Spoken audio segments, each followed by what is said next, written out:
Mothers Against Drunk Driving, or M.A.D.D, is an organization dedicated to stopping individuals from driving impaired, supporting victims of alcohol and drug-related accidents, as well as the prevention of underage drinking. Today we have the pleasure of speaking with Thomas McCoy, the Executive Director of the Long Island chapter of M.A.D D, to discuss the program's mission and services. Tom, thanks for joining us. Hey, thanks, Art, for having us. It's great. Obviously, M.A.D.'s been around for quite a while, I guess about 3 decades at this point. 32 years. Yeah. Can you talk about how it started and what the mission was?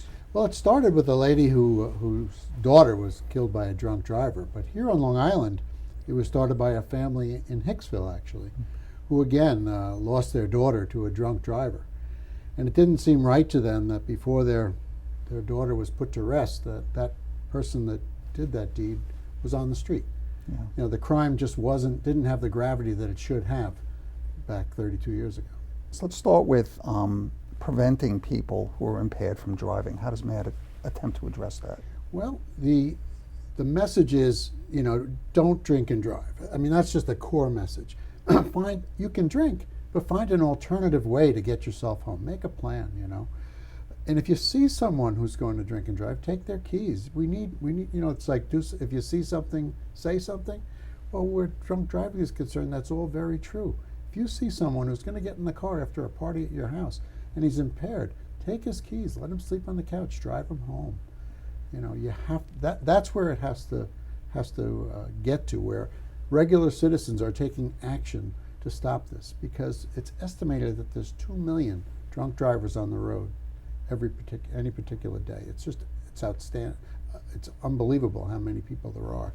One of the strategies being used in society nowadays for people that have been arrested and convicted of drunk driving is the use of ignition interlocks in cars, which basically stop them from driving at least that vehicle. What's M.A.D.'s position on that, or thoughts? Oh, we're 100% behind it, and we have been for some time.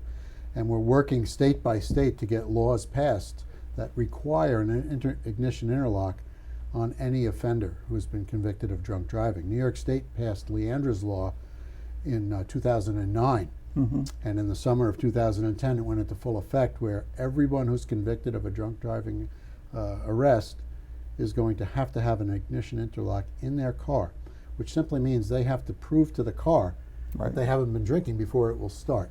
Right. And to be honest, Art, you know, we reduced drunk driving in this country from 20,000 deaths a year down to 10,000 deaths a year with all of our collective efforts over the past 3 decades. But it seems to be stuck at that 10,000 death a year level. And I truly believe that it's technology that's going to bring us to the next level, reduced drunk driving deaths, just like airbags, just like seatbelts, same thing. Mm-hmm. Yeah, I think that's an interesting point, that there have been a lot of efforts and we have made progress, and I think that's what you're saying is, you know, it has been, you know, reduced considerably, but it's very stubborn from there, because there's so many people that think that they're okay after a couple drinks, or they just don't believe this can happen to them, or they're willing to take a risk, or whatever the things are. Sometimes having technology to block them from that opportunity to actually even bother trying can do a lot. And you have to remember, we're talking about public safety. We're talking about your kids and my kids on the road, on the sidewalk, riding their bicycles.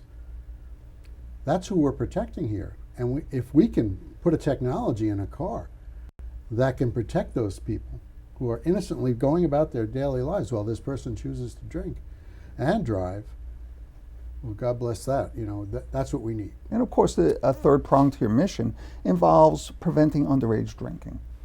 What kinds of activities are you involved with that? Well, you know, the brain develops over the course of, say, 25 years. When you're born, up until you're about 25 years old, your brain is continuing to evolve and to develop.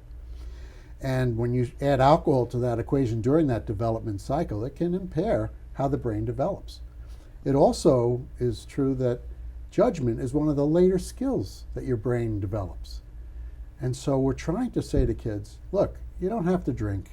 It's not essential for you to have a good time. It's not essential for you to have a date.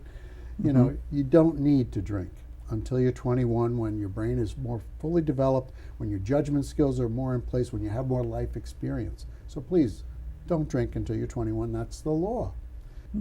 I know you're involved with a program called Power of Parents. Can you talk about that? That's Robert Teresi's program, and it's basically teaching parents how to have that conversation with their kids about alcohol.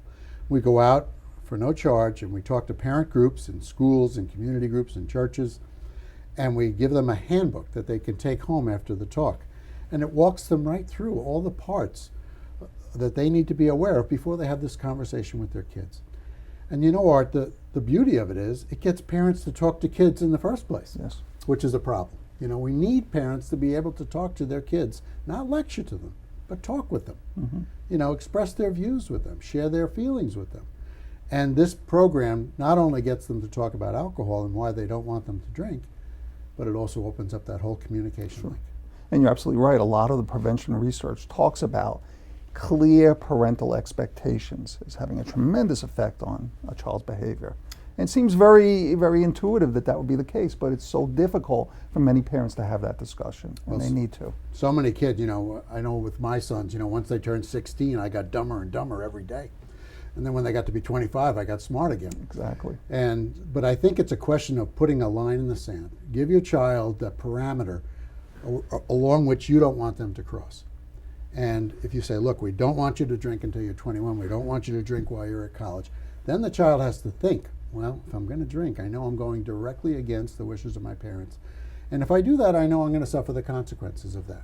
But if you never have that conversation, where does the kid start? Yeah. We'd like to thank Mr. McCoy for the dedicated work his organization provides to the community.